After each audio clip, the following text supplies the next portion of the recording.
বাইশটার বিয়াতে রওনা লইলাম।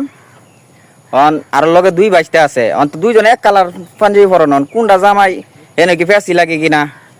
ফুসন তুই কি কস?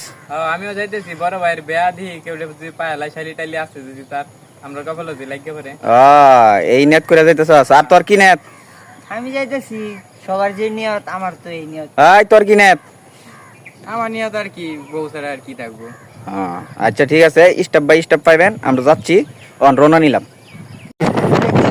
পিছনে আসতেছিল, যে সামনে আমাদের অটো যাচ্ছে। কিছুক্ষণের মধ্যেই আমরা এসে পড়েছি কাছাকাছি খুব।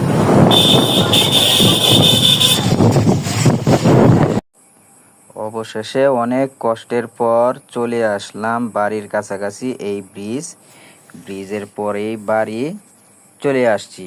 আসার পর পোষণকে জিজ্ঞেস করলাম আমাদের পিছনের গাড়িটা কোথায় আছে, একটু ফোন দিয়ে খবর নে। এসে চলে আসলাম বাস থেকে বিয়া করাইতে।